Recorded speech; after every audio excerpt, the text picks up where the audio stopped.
Hello everyone, आप सभी का हमारी इस क्लास में स्वागत है। आज की हमारी क्लास है क्लास 6 से 8th के लिए मैथ्स की और टॉपिक है कार्तीय तल। और कार्तीय तल में आज हम पढ़ेंगे ग्राफ द्वारा इबारती प्रश्नों का निरूपण। ठीक है, ग्राफ क्या होता है, चतुर्थांश क्या होते हैं, ग्राफ पर बिंदुओं को कैसे लगाते हैं, उसकी वीडियो हम इससे पहले बना चुके हैं। आपको हमारे चैनल की प्लेलिस्ट में वो वीडियो मिल जाएंगी, आप उन्हें देख लें, उसके बाद ही आपको ये वीडियो समझ में आएगी। तो आज के जो सवाल हैं उसमें सबसे पहले तो हमें समीकरण बनानी है। ठीक है, उसके बाद हमें पॉइंट भी अपने आप ही बनाने हैं और फिर ग्राफ खींचना है, यानी कि सब काम हमें अपने आप करना है। हमें केवल एक इबारती टाइप का प्रश्न दे रखा है। तो सबसे पहला प्रश्न है, किसी समबाहु त्रिभुज की भुजा की लंबाई x सेंटीमीटर है। तो समबाहु त्रिभुज है, इसका मतलब सारी भुजाएं बराबर होंगी। तो सारी भुजाएं कितनी होंगी इसकी, x x x। त्रिभुज की भुजा और परिमाप के संबंध का ग्राफ खींचिए। देखिए, हम जो ग्राफ खींचते हैं उसमें दो अक्ष होते हैं, एक एक्स अक्ष एक वाई अक्ष।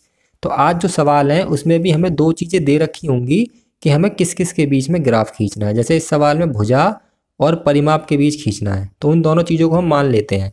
इस सवाल में हमें भुजा दे रखी है एक्स, तो वो हमें मानेंगे नहीं। परिमाप को हम चाहे तो पी मान लें, चाहे वाई मान लें, चाहे ए मान लें, कोई सी भी एक हम अल्फ़ाबेट उसे मान सकते हैं। तो मैं उसे परिमाप को पी मान लूँगा, क्योंकि पी से होता है पेरीमीटर। ठीक है, तो चलो शुरू करते हैं। करना कैसे है सवाल को, सबसे पहले तो समीकरण बनानी है। तो सबसे पहले हम क्या लिखेंगे, हमें पता है समबाहु त्रिभुज का परिमाप क्या होता है। समबाहु त्रिभुज का परिमाप होता है तीनों भुजाओं का योग, या किसी भी त्रिभुज का परिमाप यही होता है, तीनों भुजाओं का योग। ठीक है, किसी भी त्रिभुज का परिमाप यही होता है। समबाहु त्रिभुज के परिमाप हमें दे नहीं रखा, तो उसे मैंने मान लिया P। भुजाएं हमें दे रखी हैं, x एक है और समबाहु है, तो तीनों x x होंगी, तो x plus x plus x, इसे गुणा मत समझ लेना आप, x है ये। तो P बराबर हो जाएगा हमारा 3x। तो ये हमारी समीकरण बन गई है। इस समीकरण के आधार पर ही हमें क्या करना है, ग्राफ खींचना है। तो ग्राफ खींचने के लिए सबसे पहले हमें क्या चाहिएंगे, पॉइंट चाहिएंगे। तो हम एक इस प्रकार से सारणी बना लेते हैं और उसमें 5 मान रखेंगे। 4 तो कम से कम रखें, या 5 ही रख दें आप पूरे। इस तरीके से आपको सारणी बनानी है।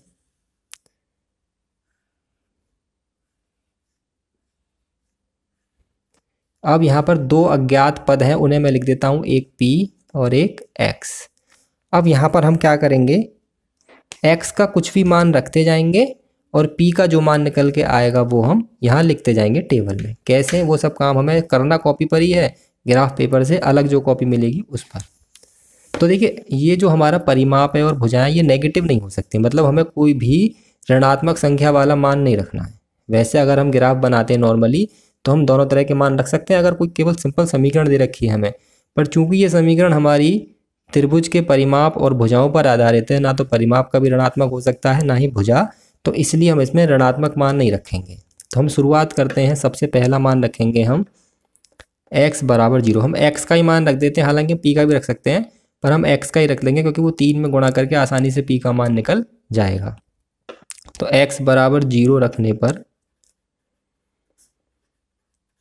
p बराबर हो जाएगा 3 गुणा 0, यानी कि 0। यानी कि 0 रखने पर हमारा 0 मान आ गया। दोनों 0 0 आ गए, बस इसी तरह से रखते जाना है। अब मान लो मैंने रख दिया x बराबर 1 रखने पर, कहाँ रखने पर, यहाँ पे। तो p बराबर हो जाएगा 3 गुणा 1 यानी कि 3। यानी कि जब हमने x बराबर 1 रखा तो p आ गया हमारा 3। ज़्यादा बड़े मान भी हमारे नहीं आने चाहिए, कहीं आप 20-25 तक मान निकाल दें। हम कोशिश करते हैं कि हमारे मान 10 से 12 तक के बीच में ही रहें, क्योंकि ग्राफ पर उतने ही बिंदुओं को आसानी से निरूपित कर सकते हैं। अब मैं रख देता हूँ x बराबर 2 रखने पर, और जब मैं 2 रखूँगा यहाँ पर तो p बराबर आ जाएगा 3 गुणा 2 यानी कि आ गया 6। अगर 2 रखा तो कितना आ गया जी, 6। 3 रख दो, x बराबर 3 रखने पर तो यहाँ रखेंगे तो p बराबर आ जाएगा 3 गुणा 3, यानी कितना आ गया, p बराबर 9। तो जब x बराबर 3 रखा तो p बराबर 9। मैं यही मान रख रहा हूँ दोनों, px px px p, ये यहाँ सारणी में रखता जा रहा हूँ बस, ताकि इसी से ग्राफ बनाना है मुझे। और लास्ट में मैं 4 रख देता हूँ क्योंकि माइनस में नहीं रखना है, तो इसलिए हमें प्लस की वैल्यू ही लेके चलनी है। p बराबर आ जाएगा 3 गुणा 4 यानी कि 12। तो x बराबर 4 रखा तो p बराबर 12 आ गया। अब हमें केवल इस सारणी से ही मतलब है, इसी के आधार पर हम ग्राफ बनाएंगे। कैसे बनाएंगे वो देखिए। सबसे पहले तो मैंने आपको ग्राफ पेपर दिखाया था उस दिन। ग्राफ पेपर हमारा ये होता है, इसी पर हमको ग्राफ बनाना है, ठीक है। तो हम क्या करेंगे, सबसे पहले 2 अक्ष खींचेंगे। अक्ष मैंने आपको उस दिन भी बताया था, अक्ष हमारे 2 होते हैं, एक होता है x अक्ष, एक y अक्ष। पर हम क्या करेंगे, उस दिन मैंने आपको बताया था कि अक्ष को हम बीच में से इस तरीके से और इस तरीके से खींचते हैं, क्योंकि यहाँ प्लस की रहती हैं संख्याएं और यहाँ माइनस की, ऐसी यहाँ माइनस की। पर चूंकि हमारे इस ग्राफ में सारी संख्याएं कैसी हैं, प्लस की हैं, तो हमें ज़रूरी नहीं है बीच में से खींचे, हम थोड़ा सा यहाँ से ही खींच सकते हैं। हम इसे यहीं से खींच देते हैं, बीच में से खींचने की कोई ज़रूरत इसमें लग नहीं रही मुझे। और बड़ा ग्राफ है मेरा, और इससे छोटा भी ग्राफ आता है, पर आप बड़े ग्राफ का यूज करें तो आप आसानी से सीख पाएंगे। तो ये हमारा x अक्ष हो गया, चाहे तो पूरा मिला दीजिए यहाँ तक। ये हो गया x अक्ष, ठीक है जी। और ये क्या हो गया हमारा, y अक्ष। 2 अक्ष हो गए हमारे, x अक्ष और y अक्ष। मैं इस कॉपी को इस तरीके से रख देता हूँ ताकि और अच्छी तरह से सीख पाएंगे आप।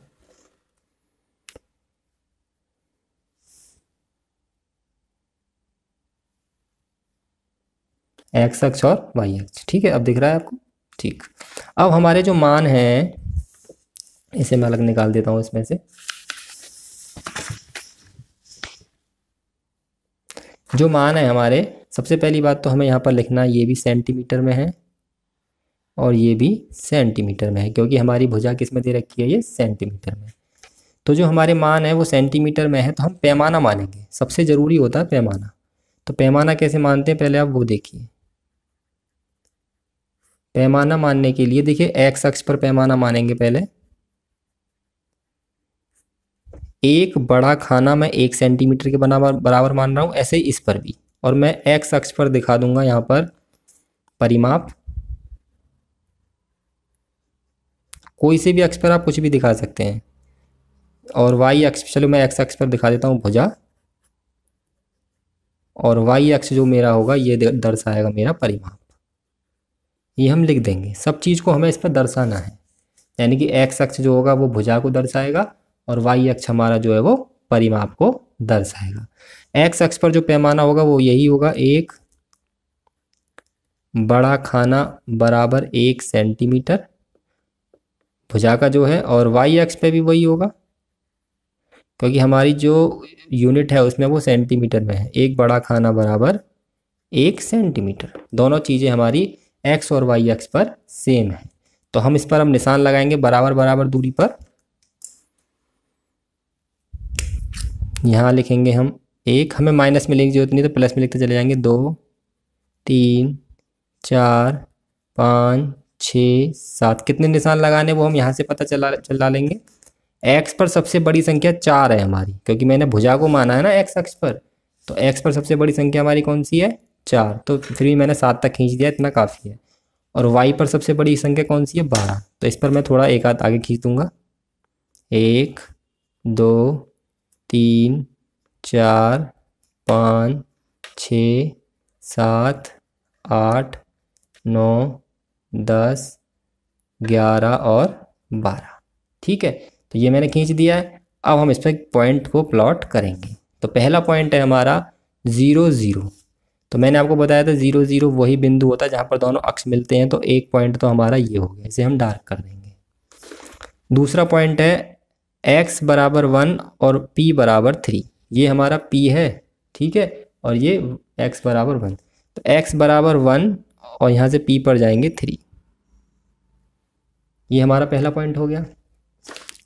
दूसरा है x पर 2 और p पर 6। तो पहले x पर जाएंगे 2 और p पर जाएंगे हम 6। ये दूसरा पॉइंट हो गया।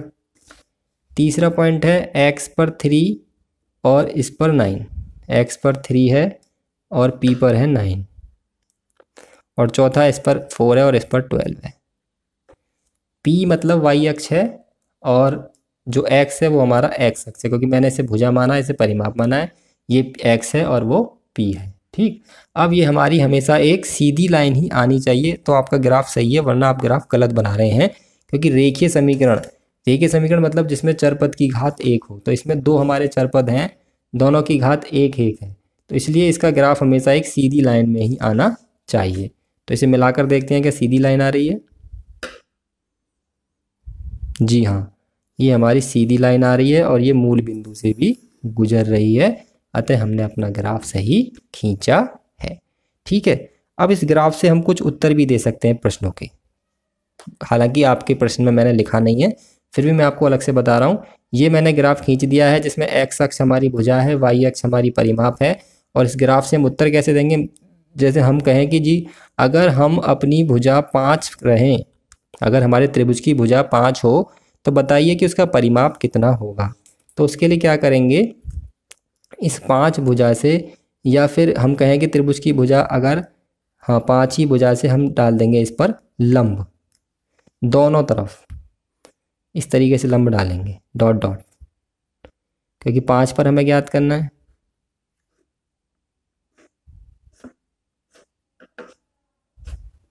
और इस ग्राफ को थोड़ा आगे खींच देंगे क्योंकि इसने इसे काटा नहीं है कहीं भी। ठीक, अब देखिए कहाँ पर काट रहा है ग्राफ को,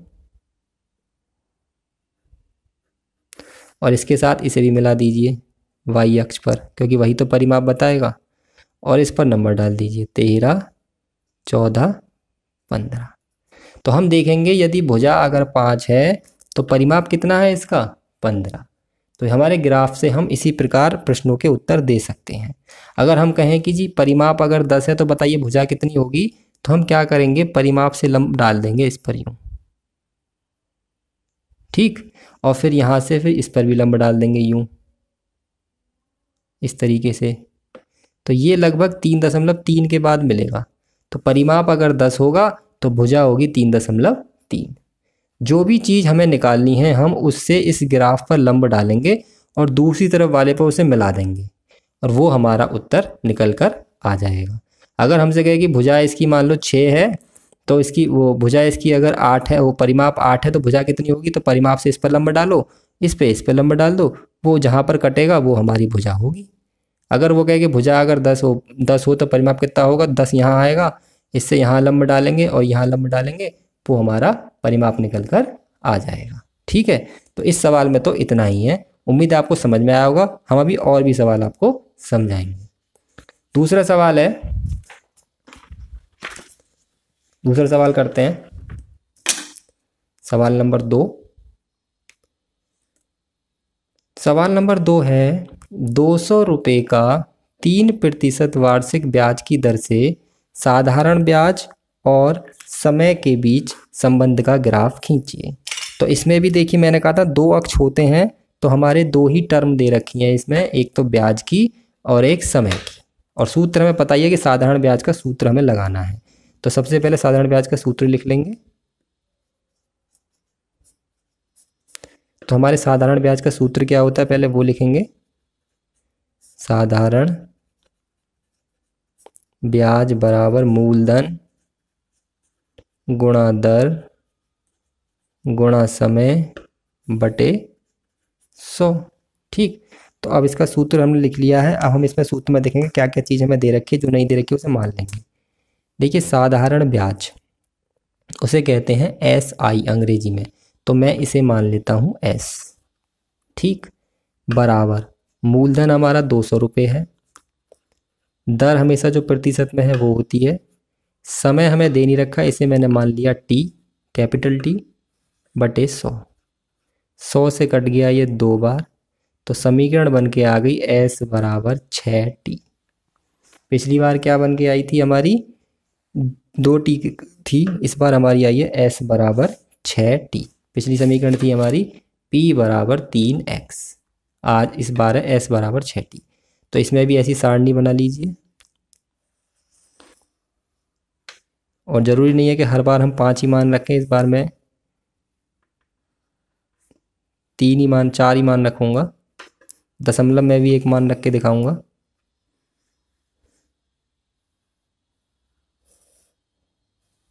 अब देखिए यहाँ पर एक जगह हम टी का मान रखते जाएंगे और एस का मान निकल के आता जाएगा, क्योंकि टी की जगह हम 1 रखेंगे, 2 रखेंगे, 0 रखेंगे और हमारा एस का मान हमें प्राप्त होता जाएगा।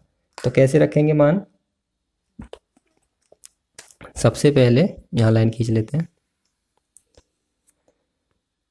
पहला, सबसे पहले तो 0 रख दीजिए। टी बराबर 0 रखने पर तो एस बराबर आ जाएगा 6 गुणा 0 यानी कि 0।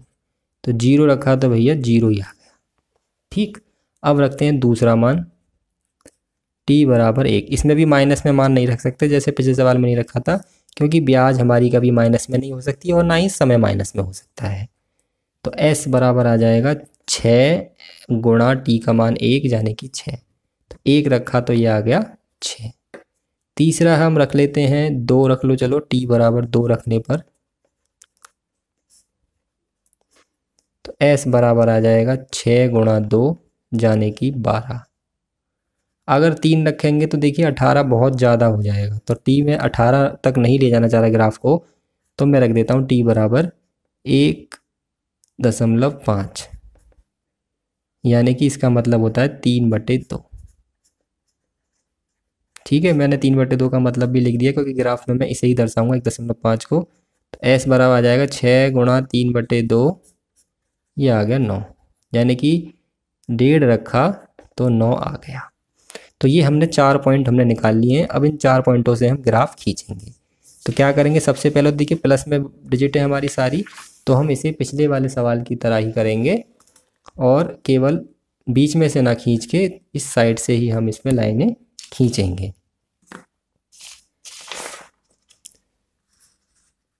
तो यहाँ से खींच लेता हूँ मैं।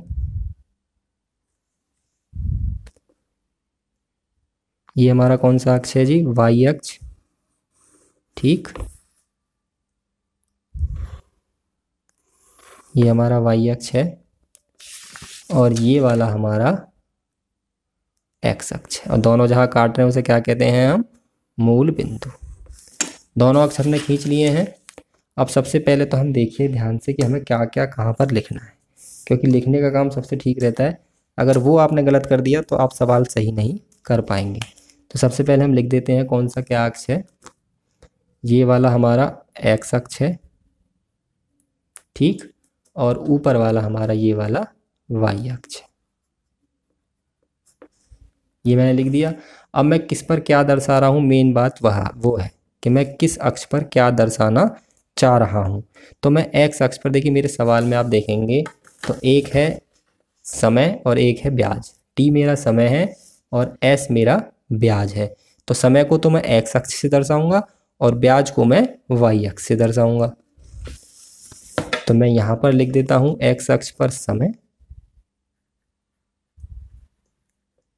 और ब्रैकेट में टी लिख दूंगा, और वाई अक्ष को किससे दर्शा रहा हूँ जी मैं?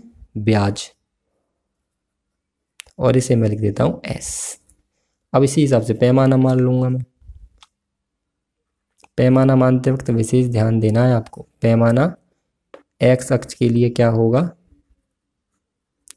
एक बड़ा खाना बराबर 1 वर्ष। अब यहाँ ध्यान देना, ये वर्ष क्यों लिखा है मैंने यहाँ पर इस बार सेंटीमीटर नहीं लिखा है, क्योंकि पिछली बार तो त्रिभुज का परिमाप था तो वो सेंटीमीटर में था, पर एक्स अक्ष हमारा क्या दर्शाता है? एक्स अक्ष दर्शाता है हमारा समय, और समय होता है वर्ष में। ऐसे ही वाई अक्ष हमारा है एक बड़ा खाना बराबर, वाई अक्ष हमारा क्या दर्शाता है? रुपया, 1 रुपया। ठीक है, तो ये हमारा ब्याज को दर्शाएगा। तो अब हम इन पर डालेंगे इनके नंबर। यहाँ लगते हैं 1 2 3 4। देखिए एक्स अक्ष पर सबसे बड़ा कौन सा है, यानी कि समय में सबसे बड़ा कौन सा है? 1.5 तक 2 तक ही है, तो मैंने फिर भी 5 डाल लिए, बहुत है, फिर भी चलो एक आध आगे डाल देता हूँ। 7 8, और इसमें सबसे बड़ा है हमारा 12, तो मैं इसमें 15 तक डाल देता हूँ। 1 2 3 4 5 6 7, 8, 9, 10, 11, 12, 13, 14 और 15। अब लगाएंगे हम पॉइंट। तो पहले हमारा है 0, 0, तो पहला पॉइंट तो हमारा यहीं आ गया। ठीक, दूसरा है हमारा t बराबर 1, s बराबर 6। तो t बराबर तो 1 जाने की ये रहा, और s बराबर 6 जाने की ये रहा। तीसरा है 2 और 12, t बराबर 2, s बराबर 12। अब इस पॉइंट पर ध्यान देना जो पॉइंट वाला है। t बराबर है 1.5। 1.5 कहाँ पर आएगा? देखिए 1 और 2 के बीच में एक और थोड़ी गाढ़ी लाइन होती है, ये आ गया 1.5, और यहाँ से जाएंगे 9 पर, तो यहाँ से ऊपर सीधे 9। ये हमारा ग्राफ खींच जाएगा। लाइन मिलाकर खींच दीजिए पॉइंटों को।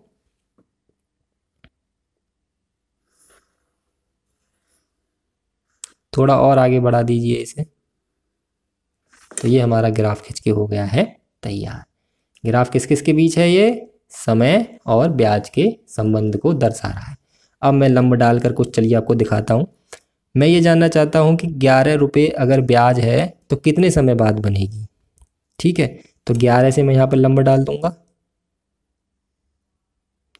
और यहाँ से इस पर लंब डाल दूंगा।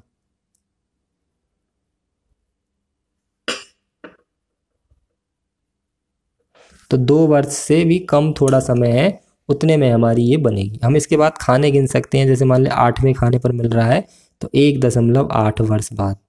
ठीक है, अगर 5वें पर मिल रहा है तो 1.5, वो तो सीधे सीधे 1.5 साल हो जाती है। अब अगर हम ये जानना चाहें कि मान लीजिए 15 हमारे रुपये, जो 15 रुपये ब्याज है वो कितने वर्ष बाद मिलेगी, तो हम यहाँ से लंब डाल देंगे और फिर यहाँ से इसे मिलाएंगे।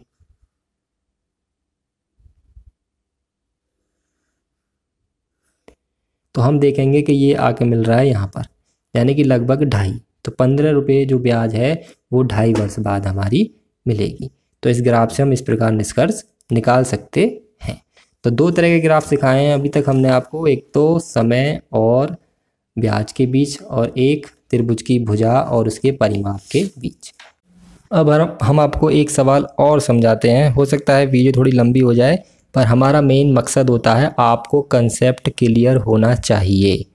वीडियो को पूरी देखेंगे तो कंसेप्ट हम पूरा तरह से क्लियर करने का प्रयास करते हैं। हो सकता है पहले सवाल में समझ में ना आए, दूसरे में समझ में ना आए, तो तीसरे में हम बिल्कुल अच्छी तरह से सारे कंसेप्ट को क्लियर कर देते हैं। तो तीसरा सवाल है, एक बस 1 घंटे में 40 किलोमीटर की दूरी तय करती है। बस द्वारा चली गई दूरी और समय के संबंध का ग्राफ खींचिए। तो इस बार दो चीज़ों के बीच ग्राफ खींचना है, वो है दूरी और समय। और ये क्या है हमारी? देखिए ये है हमारी चाल। जो भी कोई वस्तु या कोई बस या ट्रक या जो भी होता है 1 घंटे में जो दूरी तय कर रहा है वो उसकी चाल मानी जाएगी, और हम इसकी यूनिट लिखेंगे किलोमीटर प्रति घंटा। ठीक है, तो एक तरह से ये इसकी हमें चाल दे रखी है, समीकरण बनाने के लिए उपयोगी होगी ये। तो ये चाल है, एक तरह से आपको इसमें अपना दिमाग अपने आप लगाना है कि ये क्या है। तो चाल है ये 40 किलोमीटर प्रति घंटा। अंग्रेजी में इसे इस तरीके से लिख देते हैं, km मतलब किलोमीटर और h मतलब आवर। ठीक है, अब हम इसमें सूत्र लगाते हैं, कौन सा? ये वाला, चाल बराबर दूरी बटे समय। ठीक, चाल कितनी है हमारी इसमें? चाल हमारी 40 है। दूरी को कहते हैं डिस्टेंस अंग्रेजी में, तो हम इसे d कह देते हैं, और समय को टाइम कहते हैं, t कह देते हैं। तिरछी गुणा कर देंगे तो समीकरण बन जाएगी d बराबर 40t। बन गई जी समीकरण। इसी पे मान रख के ग्राफ खींचना है। तो क्या करेंगे हम? सबसे पहले टेबल बनाएंगे। तीसरा सवाल कर रहे हैं तो कुछ कुछ तो समझ में आ ही गया होगा कि इसके बाद क्या कर रहे हैं। टेबल बनाएंगे और 5 मान रखेंगे,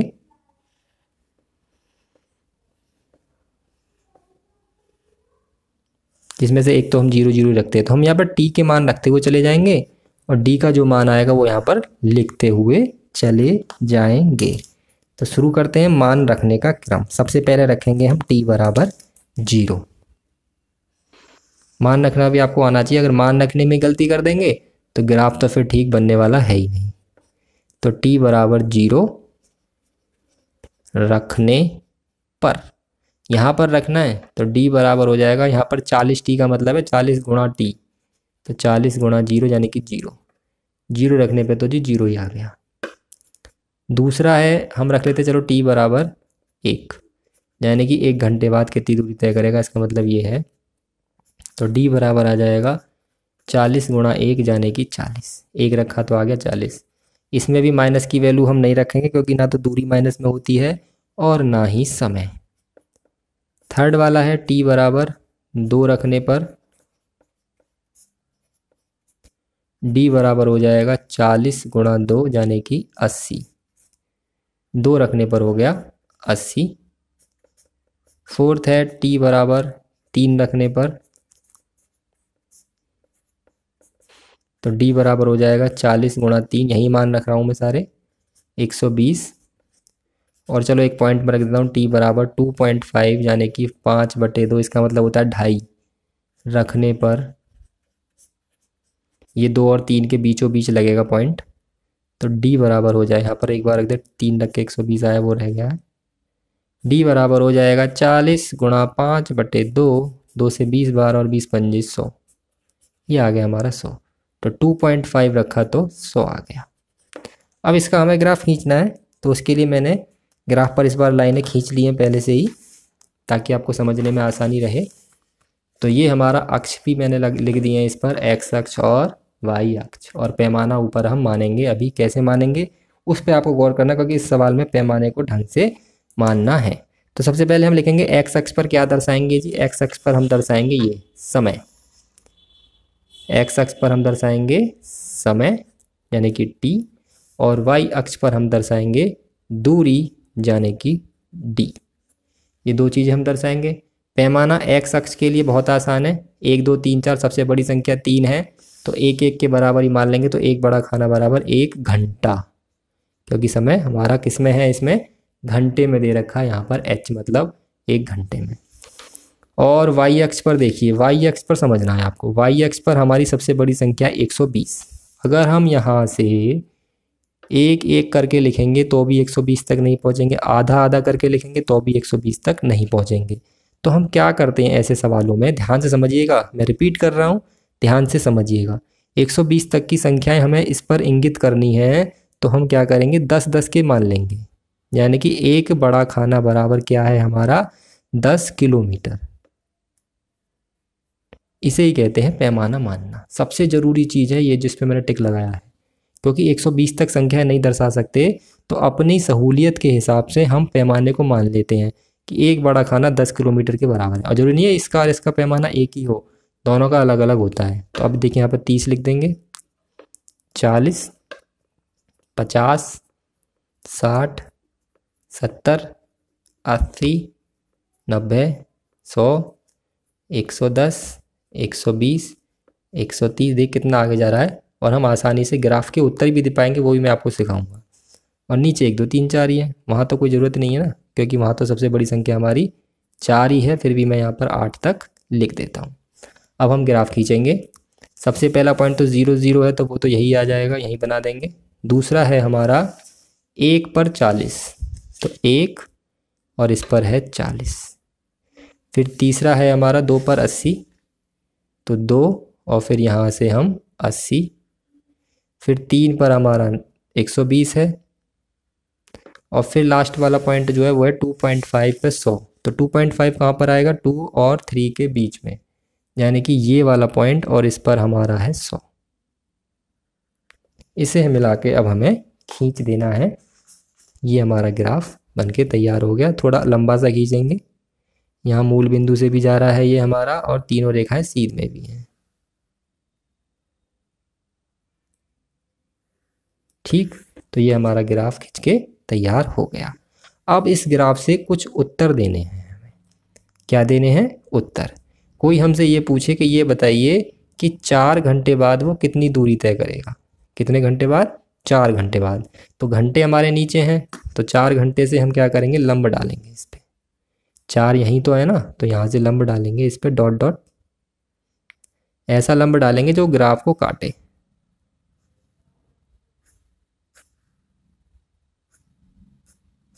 और जहाँ काटेगा वहाँ से फिर यहाँ लंब डाल देंगे। तो यहाँ पर 150 है, इसके बाद क्या है 160। तो 4 घंटे में वो कितना चलेगा हमारा, 4 घंटे में दूरी चलेगा वो 160 किलोमीटर। इस ग्राफ से ही पता लगाया है हमने। अब उल्टा पता करने की कोशिश करते हैं। हम पता करने की कोशिश करते हैं कि वो 90 किलोमीटर कितने घंटे में जाएगा। कितने किलोमीटर, 90 किलोमीटर। तो उसके लिए क्या किया, 60 किलोमीटर ले लेते हैं। 60 किलोमीटर कितने घंटे में जाएगा, तो 60 कहाँ, ये रहा। तो 60 से पहले इस पर लंब घेरिए ग्राफ पर, यहाँ काट रहा है, और यहाँ से फिर यहाँ लंब घेर दीजिए। तो ये 1.5 घंटे में जा रहा है, यानी कि 60 किलोमीटर जाएगा हमारा 1.5 घंटे में। ठीक है, तो इसकी सहायता से हम इस तरीके से उत्तर भी निकाल सकते हैं। तो आज की वीडियो में हमने आपको ग्राफ का निरूपण करना सिखाया है, इबारती प्रश्नों का। थोड़े से बड़े सवाल हो गए हैं, थोड़े कठिन सवाल हैं। जब तक अपने हाथ से इन्हें एक बार नहीं कर लेंगे तब तक समझ में नहीं आएंगे। अगर वीडियो अच्छी लगी है तो वीडियो को लाइक कर दीजिए, शेयर कर दीजिए, और अभी भी कोई डाउट है तो हमें कमेंट करके बताइए, हम उसे क्लियर करने का प्रयास ज़रूर करेंगे। चैनल को सब्सक्राइब जरूर कर लेना, क्योंकि चैनल पर रोज़ाना ऐसी गणित की वीडियो आती रहती है। हम आपको पढ़ाने के लिए काफ़ी मेहनत करते हैं, तो चैनल को जरूर सब्सक्राइब कर देना और शेयर भी कर देना। आज की वीडियो यहीं ख़त्म होती है। वीडियो देखने के लिए धन्यवाद।